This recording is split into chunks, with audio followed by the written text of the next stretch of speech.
our program this morning is about the questions that we ask.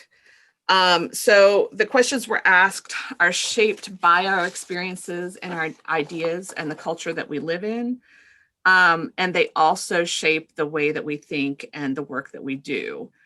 So we're going to be talking today about what questions we ask on what data we collect currently, why we ask and collect these data.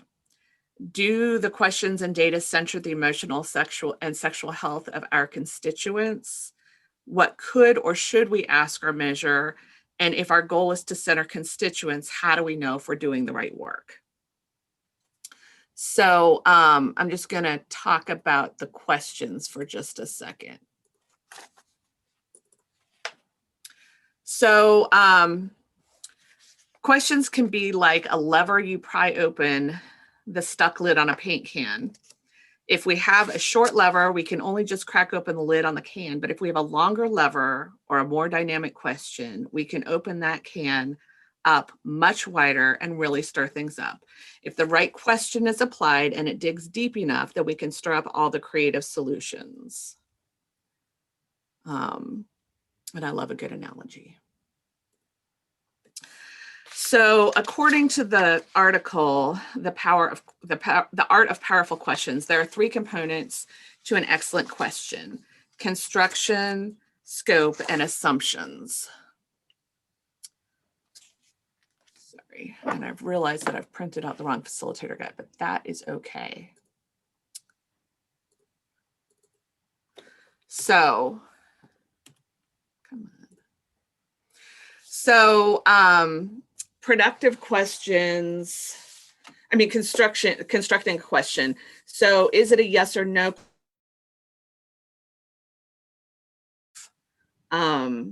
discussion? So two different examples. Are you satisfied with your experience? Is a yes or no question, and we don't really get a whole lot of information. Or empowered did you feel during this experience? Does open some conversation and gives us some constructive information.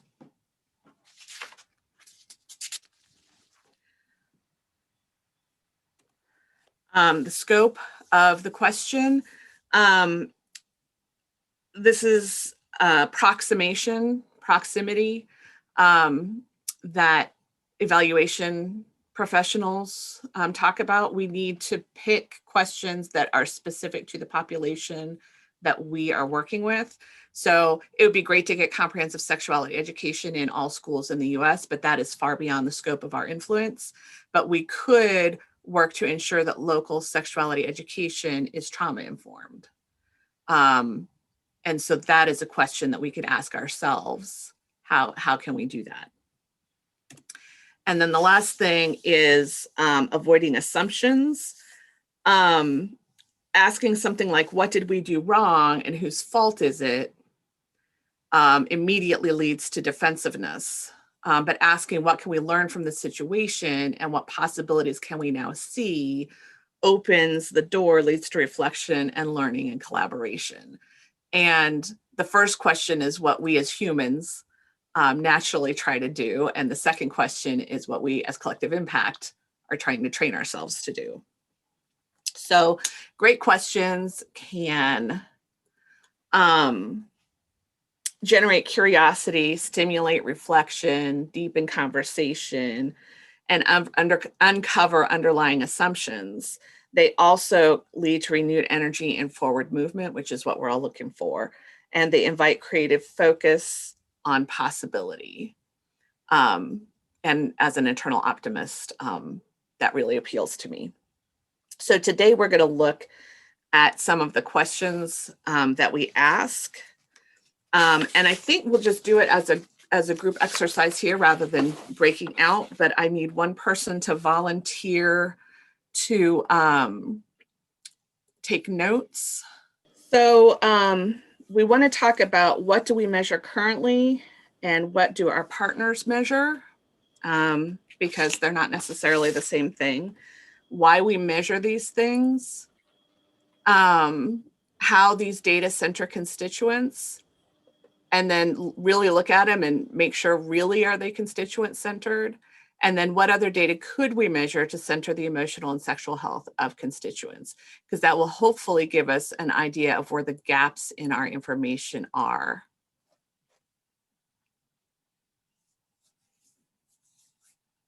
So, for instance, RISE measures demographic information, and we measure immediate knowledge gain, and we measure how safe people feel, whether they felt respected by the facilitators and each other. What else, Jesse?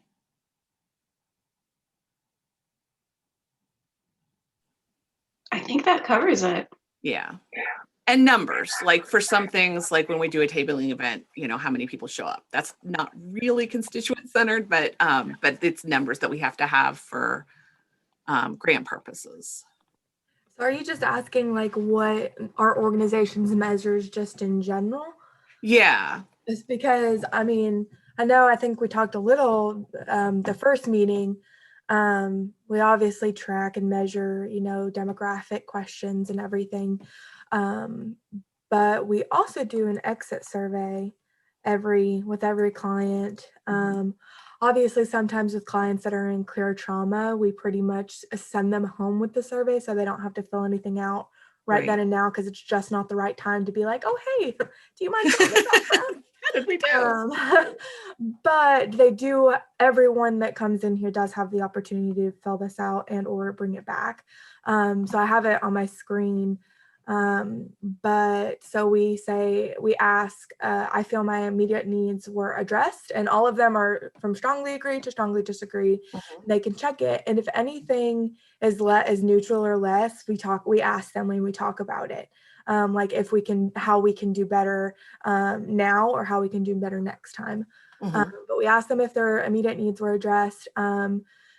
And then my immediate sense of security and safety has been increased because of the services I received from the FJC. We ask, after my time at the FJC, I know more ways to plan for my safety. I feel the FJC staff was compassionate and understanding towards me. I feel that the FJC has provided me with a comfortable space during my visit. I have a better understanding of the victim supportive services the FJC provides, and I know that they can contact us in the future. I'm satisfied with my services that I received from the FJC, and I know we kind of just went over a similar question like that. But it's not just yes, no, because it's on a spectrum. Right, so. And we are required to ask these questions. We are required to ask 5 of the 9 that we ask. Right. And then I would refer someone to the FJC if they needed services. And then lastly, this one is strongly agree to strongly disagree, but it's also an NA if it doesn't apply to them. But I now feel more knowledgeable and comfortable interacting with the criminal justice system. And that criminal justice system is a broad term. Right. So sometimes it's not applicable, but people don't realize that we are a part of the criminal justice system as well because we deal with victims of crime. So why do you ask the various questions? Like you said, 5 of them are required, right? Yes, 5 of those are required by OCJP because of our VOCA funding. So we haven't done an entrance survey, but I would be really interested to create an entrance survey to see how their answers change. But we're required to ask those 5 of those questions due to VOCA reporting and VOCA funding. And those are the sense of safety and security, the knowledgeable about services, knowledgeable about criminal justice system. And I forget what the other 2 are. I exited out already. And then the other ones we just ask because we want to know for ourselves, are we providing this comfortable space for them to come in? Do they not feel comfortable here? If so, what can we do to change our, whether it's the interior, whatever, was it our demeanor? Did we make them feel uncomfortable? So we do like to ask those questions. And then we take their answers and we can change what we're doing with it. But we also report on we report on all of them for our quarterly reports. So. Okay. that's why we ask those. Okay. What about somebody else?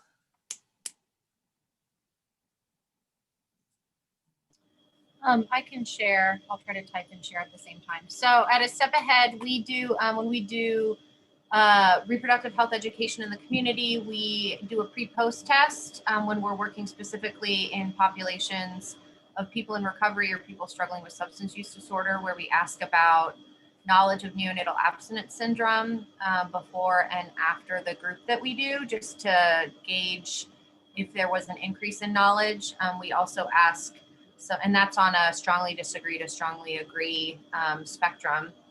We also ask some questions just about birth control access and resources in the community. Like, I feel like birth control is easy to get, agree, disagree, strongly disagree. Using a LARC method might, could be beneficial to me. I don't think that's exactly how it's worded. I'm forgetting how it's worded.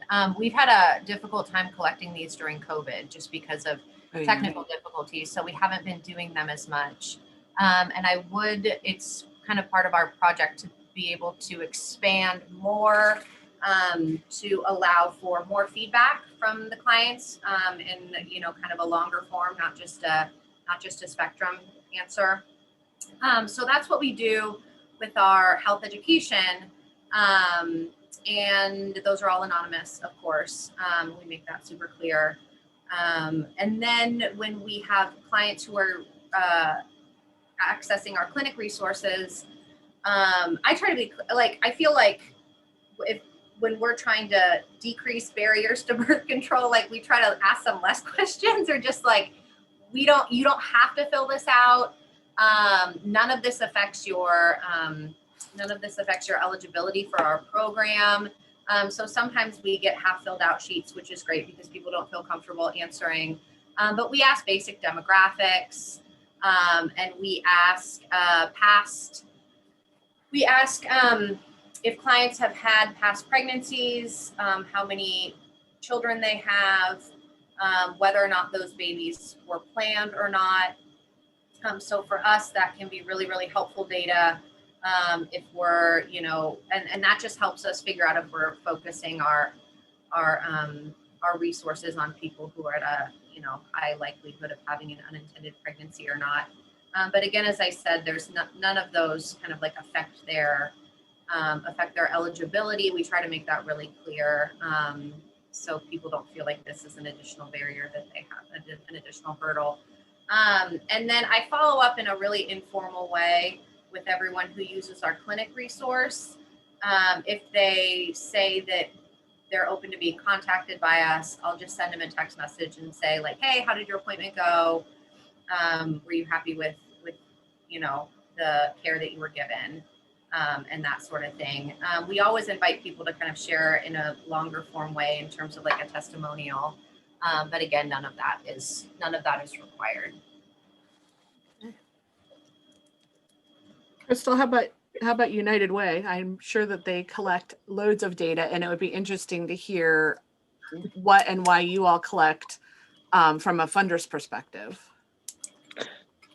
So we're very big into impact data, and of course it depends on what it is. A lot of the educational stuff for us is either literacy or STEM, and so we do pre-post tests just like most school systems would do for our agencies. And then for funding, we insist that you have a metric. So you have to when you request our funding, tell us what metric that you can give to us that would work. And some of those are not feasible, that might be feasible here. Like here, you could probably know some of the LGBTQIA members and take stock of those. Kind of, whereas Upper East Tennessee, has somebody come in to get their bill paid, can't be like, are you a member of the LGBTQ community? Can I, mark it on the card? So we do it by service, what the service would be. And then I think, and then we report that to our worldwide agency too. And they use it solely for marketing purposes. We use it to see where our open spaces are, what community is not being attended to maybe as they should be. And things like that. And that's a big one for us. Of course, we do use it for marketing too, but mostly for me, it's to see where the gaps are. Where do we need to fill in? Do we need to join a group, start a group, concentrate efforts in another county, make partnerships? So, and it's with every other thing except for this educational thing that I mentioned. It's your generic data sheets where people can or can't fill in. So we end up with probably a lot of missing data of serviced people. But usually for us, name, age range, and income level are the big ones for us because we concentrate so specifically on that Alice line economic level. So I have a question for you. So would metrics like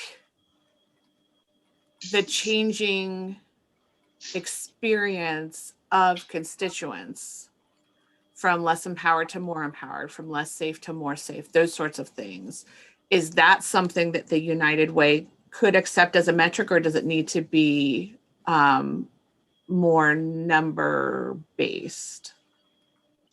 No, that could be a metric as well. Okay, So that's good to someone know. who's filled out a survey that says, going into this, I did not know as much as I did coming out. And we've had quite a few of those with things like youth mental health and mental health first aid. And even honestly, as simple as our Narcan training, naloxone is, going in, did you know how to use it? Coming out, do you feel like you could use it in an emergency? Right. Thank you. And what about you all, Brianna?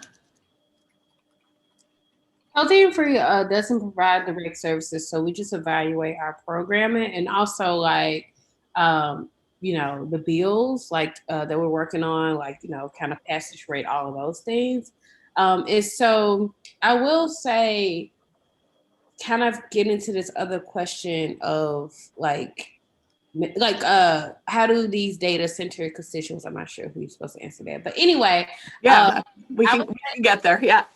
I would say specifically, and I think I mentioned this before, it's so with our partners, especially the bills that we explore proactively or we do defensively, we work with partners who have those direct experiences. So with the work we're doing around incarceration and reproductive oppression, we work with this group called Free Hearts. And sometimes they have data, they're made up of formerly incarcerated women, and then they work with currently incarcerated women. So sometimes it's based off of their data that they share. Sometimes it's anecdotal. Sometimes it's they've done surveys and stuff like that. But as far as our work, we evaluate our programming. And I mean, I don't have anything more to add, what other people say, pre and post tests, Likert scale type of questions. When it comes to attending a program, we did a evaluation of our day on the Hill. So those are the type of things that we measure. Thank you. So since everybody has been a little bit more specific, I'll be a little bit more specific about our programming evaluation. We don't do a pre-survey and a post-survey. We went to a workshop and they suggested that you actually get better numbers, a better comparison if you do it all post-survey. Bless you.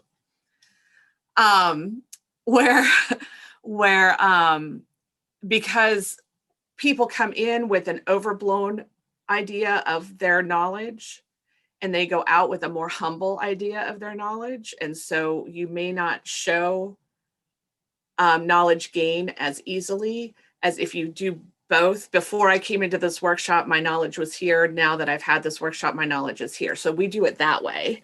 It also is nice because then they only have to fill out one survey. And then we also do the strongly agree, strongly disagree, Riegert scale. So the question then is, how do these data center constituents, and are they really constituent centered? So, and I'm gonna have the caveat here that we're developing a trusted community, and this is not criticism, these are just questions. So for instance, the questions, Danielle, that you talked about are, the FJC made me feel this way, or I feel that the physical environment made me feel safer, or those sorts of things. Is there a way in the questions to center the person rather than the family justice center and still get the same information that you need? Well, the problem is we have to evaluate our services. That's what we're Right. required to report on.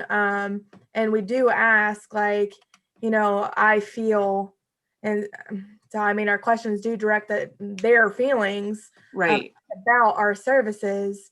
And we've played around with these surveys for years now to try and figure out, better ways to phrase them. I'm sure there is better ways to be able to ask those questions and evaluate the same things.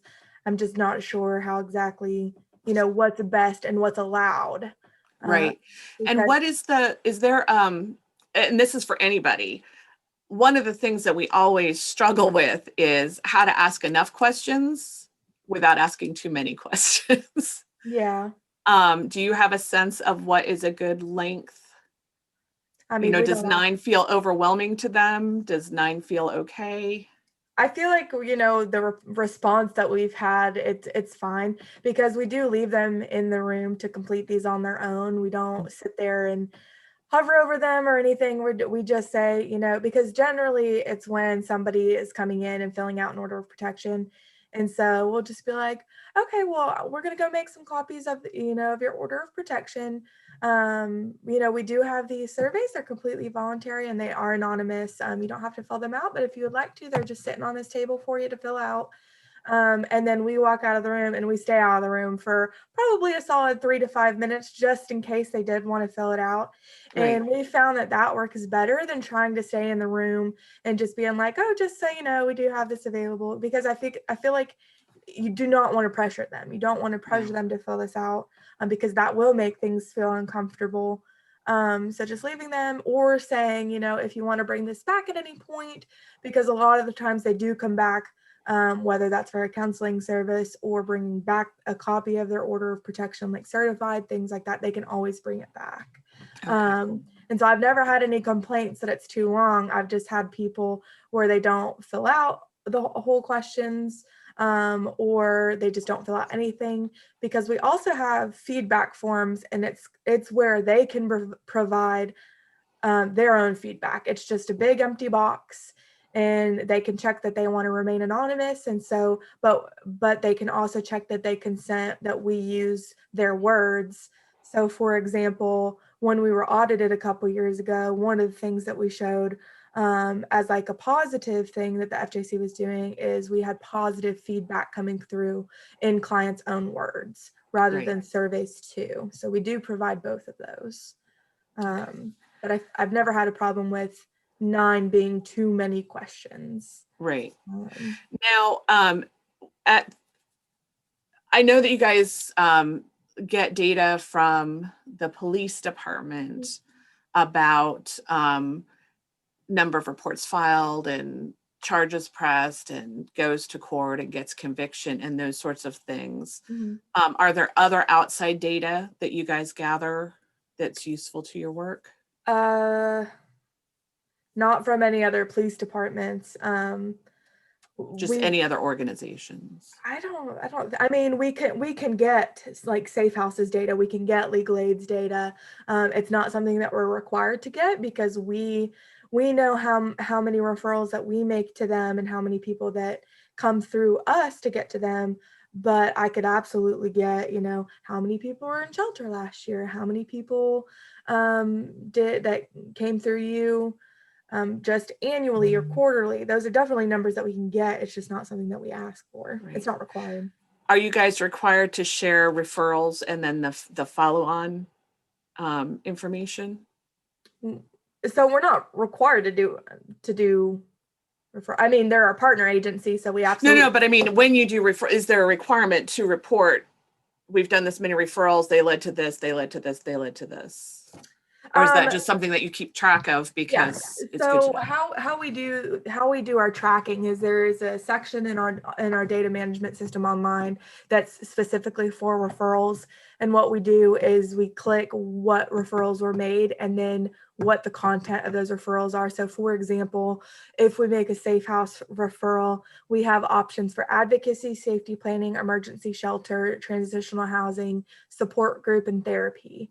So we will check off whichever ones that client wanted, and our online data management system can keep track of however many for a month, a quarter, annually, Right. and we can go back and look at those. Okay, We cool. do that Thank for you. legal aid as well. Thank you. So Maggie, so you had said one of the questions that you guys ask is generally about the ease of availability of contraception or accessibility of contraception. Do you guys ask specifically about that person's ability to access? No, that's a really good question. Let me pull up the pre-post test, because as I said, we haven't been very successful in administering it, so it's been a while since I've looked at it. So hold on, forgive me, I'm going to look it up. You're fine. Okay, here they are. I'm knowledgeable about all types of birth control. It's easy to get birth control where I live. Birth control is affordable. I feel positively about using birth control to prevent pregnancy. It's easy to find healthcare providers help me get birth control. Those are all the birth control focused questions. I would love any feedback about how to make this more effective. Right. And then do they get a survey after you said that you follow up with a text after they've done their clinic visit. If they do that, do you have any kind of a survey form, a feedback form about their experience at the clinic? Not at this moment, no. Because I would expect you all to be centered on the people and on making birth control accessible to them.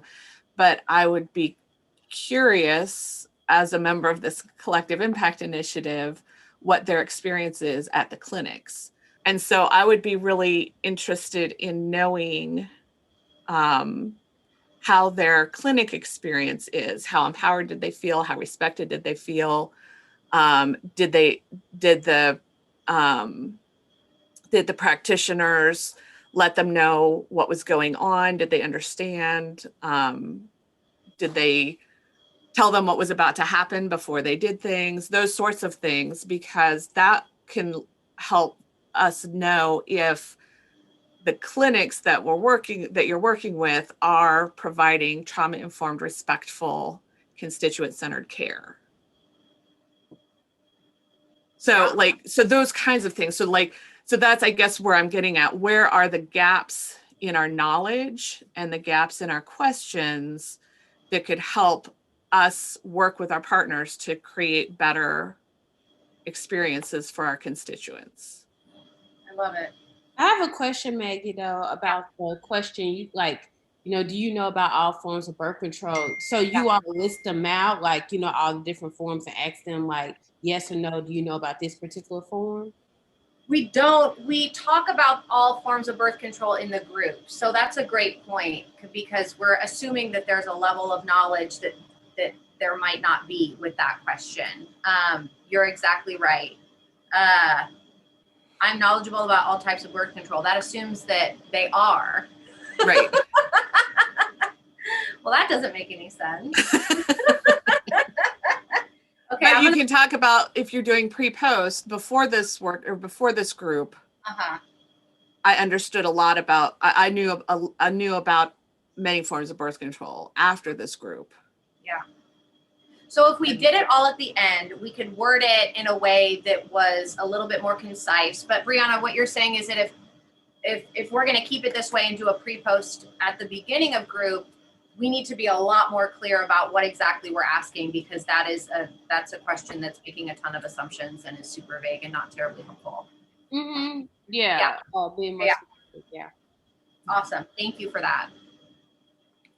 So that's the provider question would be kind of the other data, that last question, what other data could we do? And there are lots of ways to do this. I was struggling because we've mostly done paper surveys and it's a pain in the butt to do the data entry and blah, blah. However, Google Forms are awesome. And they put it right in an Excel document for you. And you can have multiple forms going to the same Excel document. So that might be a way you could just text a link. And they can all be anonymous that way too. Yeah. You don't have to put any personal identifying information whatsoever in them. Right. And it's not even left in the room where the person just was. Right. Yeah. Right. So that might be a good option for following, because you could still follow up with that informal text. Yeah. And if you have a minute, would you let us know how they treated you? Yeah. At this clinic? And then I think it's always good, as Danielle said, to leave an open-ended question. What other information would you like us to know? Or what other feedback would you like to give? Because we don't know what we don't know.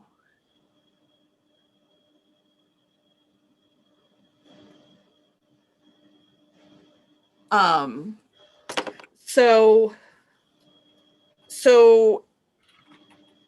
I guess